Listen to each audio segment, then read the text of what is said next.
Welcome back to Small Business Accelerate. This is session 2. We're going to discuss understanding your value proposition. Now, of course, this is a part of 2 elements of our understanding our current market. There you are, guys, again, as you're beginning your process in our 4 steps of growth with Small Business Accelerate. Understanding your value proposition is this session. Next session will be communicating that sales message. So we're going to link together deep understanding with communication in the next 2 sessions. So before we get going, I want you to remind me what you learned. First, you may be going, oh my gosh, did he give us a lot of homework or what? And the answer is yes. For you to build and grow your business, you must understand deeply your customer base, their problems, and how you can build a solution to meet their needs. Deep understanding is the key for growing a business. So, what did you learn? What is the problem you're solving for your customers? I really am anxious to hear how that was clarified for you. Who else experienced the problem besides your immediate customers? People that surprised you that you were unaware of? What is the market that really characterizes you solving the problem? In other words, how can all those individual customers aggregate into a group you can begin to focus on? What did you learn from both your primary and secondary research? In the end, what surprised you? What did you go in thinking, but something very uniquely happened as you listened and deeply understood? I'm anxious to hear what you learned from your homework.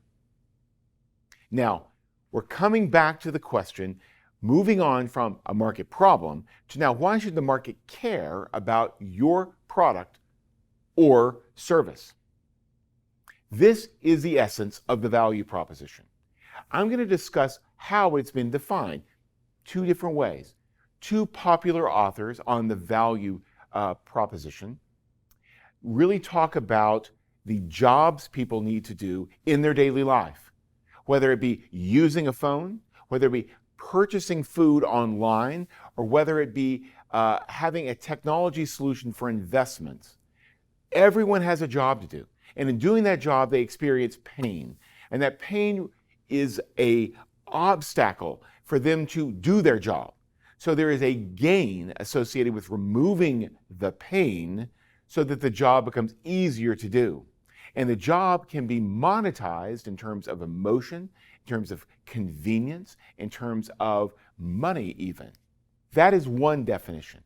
Another definition I really like is below here. A value proposition explains how your product solves your customers' problems or improves their situation. This immediately addresses the pain on customer problem, and improving their situation really addresses the job question. We call this in academic speech relevancy. In other words, your product is relevant to the situation of your customer. Next, it delivers specific and quantifiable benefit when it's used. This is quantified value. So it's not just generally I feel better, but my feeling better really is accentuated in these benefits and can be measured. And finally, it tells your ideal client why they should buy from you and not from the competition. This is what we call unique differentiation. Very few people can set their market by themselves. Most companies have to work in the midst of incumbents and other competitors who are wanting to enter an attractive market. So you must differentiate yourself, not just being relevant. But another way of looking at value propositions I really like is a friend of mine in Sweden, Per Johansson. He describes it as this: everyone has a now situation, and that now is a problem. I need to get out of that problem. Everyone has a wow idea. What would I ideally want for this situation? How does that problem get resolved into a great opportunity? Then finally, there's the how. This is how I move from now to wow, solving the problem and creating this benefit called the wow. Now, let's talk a little bit about this using now, wow, and how. So now, what is the problem? We spent way too much time on that last session, didn't we? Again, what is the problem you're solving? And why should a stranger care who doesn't know you? Who has this problem? Be very detailed. This is this idea of bottom-up, top-down market analysis. What is the impact? How is it experienced? What is the pain? What is the gain if that problem is solved? And what is the cost of the problem? That relates to that impact, that differential between the pain and that gain. So always solving a problem yields value, felt value, monetized value. So we want to understand that clear. Now we're in the wow side. This is going, where is the optimal situation? We call the optimal situation superior delight. I've used that word last time. Now let's explain it in more detail. It's an experience that is of such high satisfaction to your customers that they will not even consider using your product, not using your product, or choosing a competitor. So in other words, you just blow them away with such an experience, they will not basically abandon your product for other options or stop using it. That is superior delight.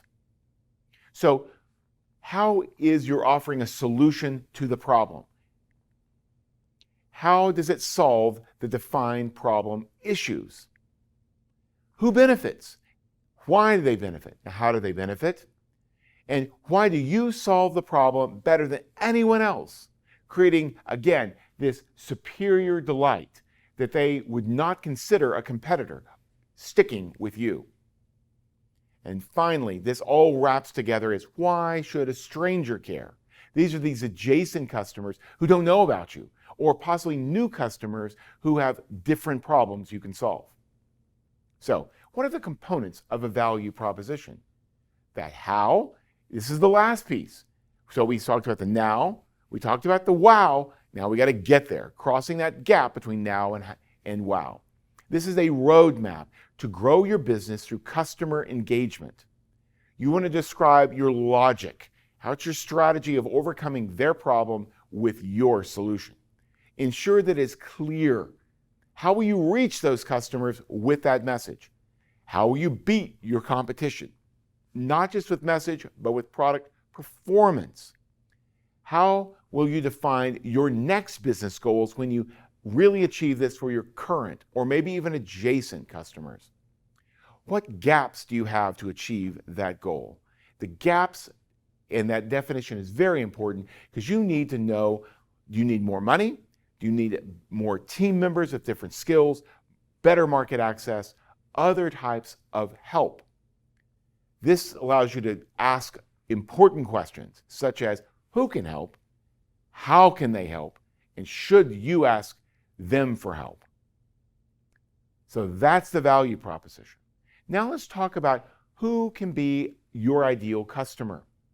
Thinking about the wow, creating superior delight, who needs your product most and will most measurably benefit from your product.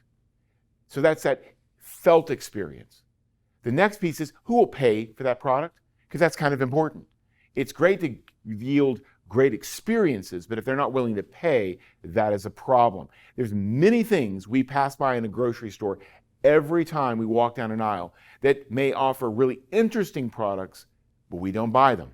We buy very few things on the shelves of a big box store, on the shelves of a grocery store. View that as the way your product sits among all the competitors and other options that people can allocate their funds for.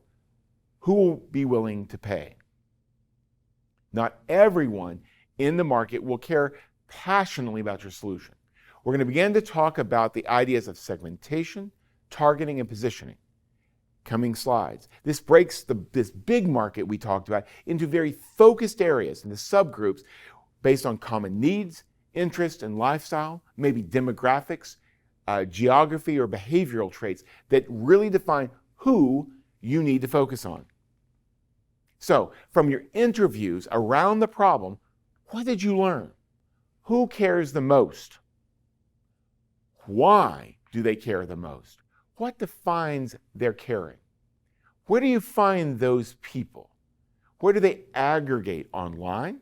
Where do they aggregate based on behavior and practice in person? And where do you find more people like them? How do you move from your current customers to those adjacent customers? This is a key component of how you can grow your business.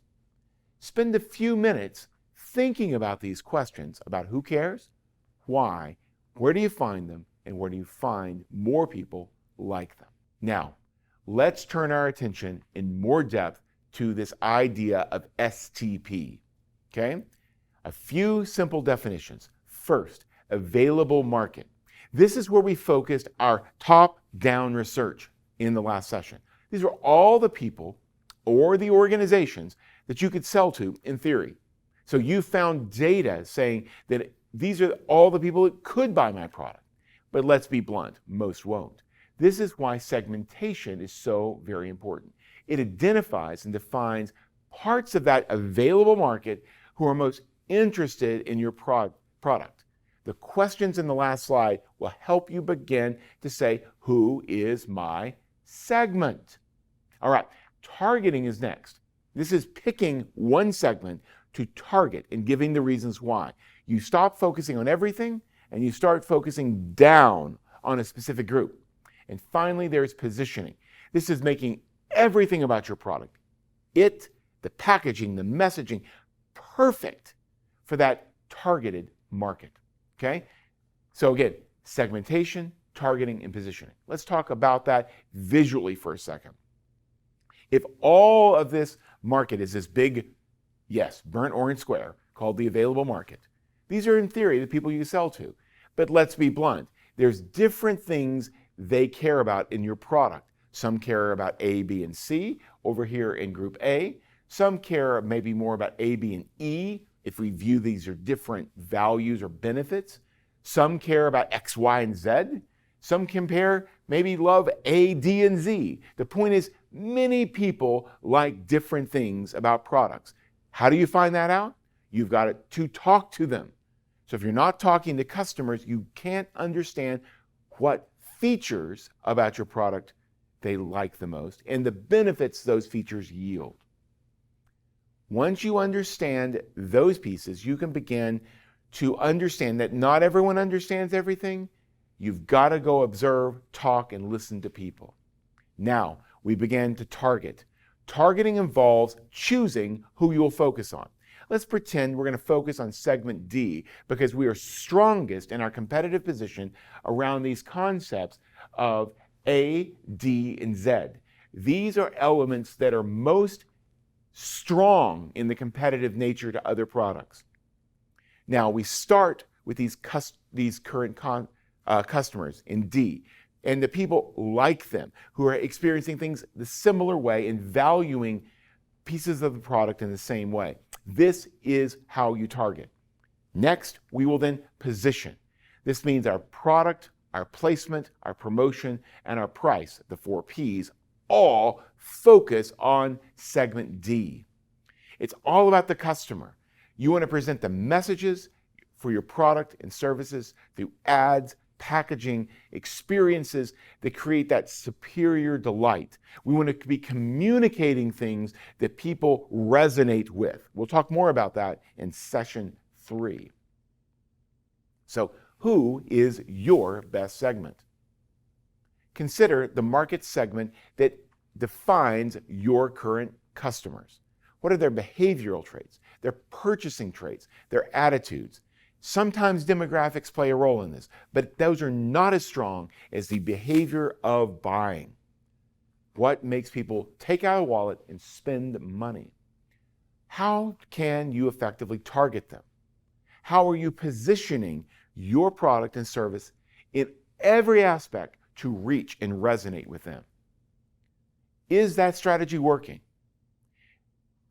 How do you know that? Talk to people. Ask them, is this working? What would they put in an ad? What would they emphasize? Can you demonstrate that your product and service offers that distinguishing value? This is where you need, again, to Prove to yourself that this is the right segment by them resonating with you, that you give them the best value, the superior value compared to your competition. Now, let's talk again about the concept of coffee.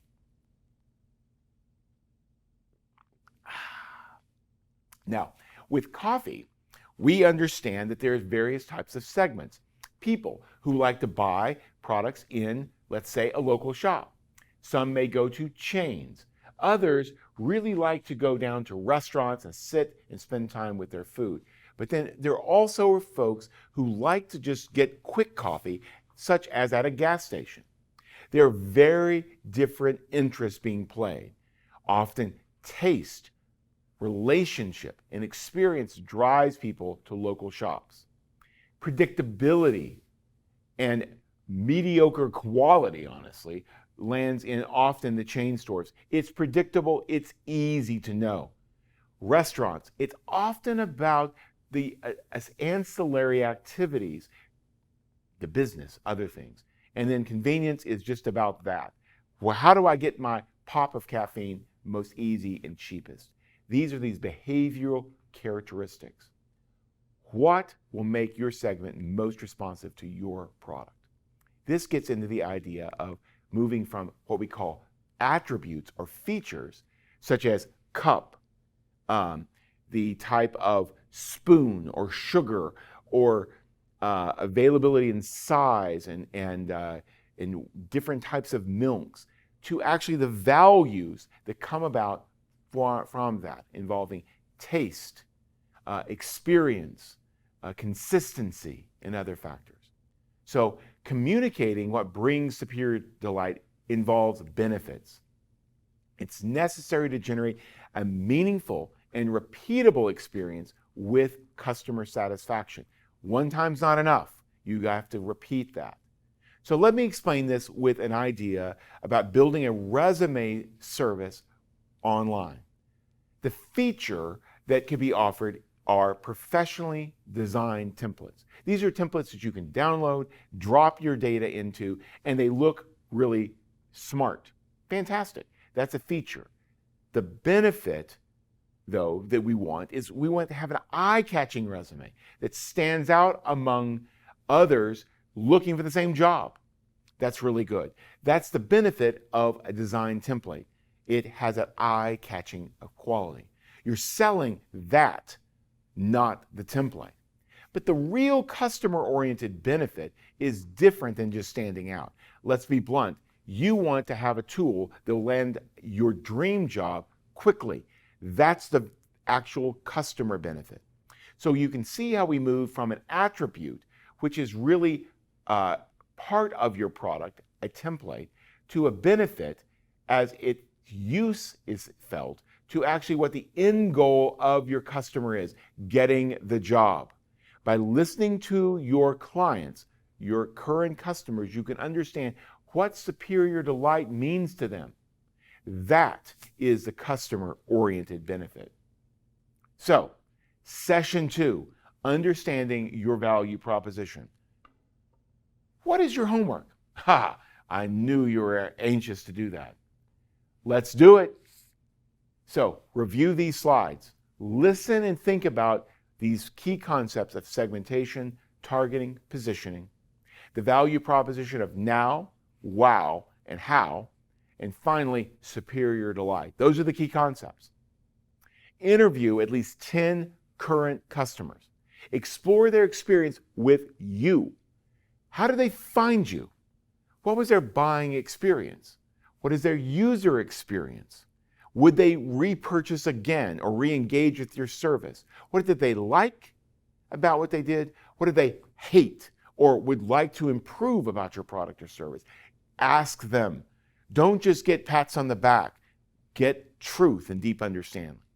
Finally, ask them what products or service tempt them to stop working with or stop buying from you. And ask them why. Those are your competitors. Those are the ones that compete with that superior delight value proposition. Take notes. Record the conversation if they agree. Summarize your findings on the following table and turn that exercise in. And you can also, a really effective way is to build a very small survey like this and put it on social media. Ask a few questions like those 4 and get some responses back using your social media channels. This may give you a broader range than just the 10 people. And again, 10 is very few customers. So social media outreach can give you overview answers that can give you a general sense, and then you can dive in on the 10. So we want you to tell us what you learned. What parts of your product did they love? They can't do without. Write that down. What features of your product did they value most? This derives from that first question. Which features really had no measurable benefit? Shockingly, not everything you offer in your product or service really means something to your clients. What is it? What can they really do without? How similar are the benefits provided by your product to that minimum solution you defined in the first part of your problem statement? In other words, we had the minimum solution defined last week. Do you provide everything? Do you provide more? Do you provide less? How do these learnings impact the content and delivery of your product? In other words, you need to add features so that they meet that minimum standard, or are you emphasizing things that really your customers can do without?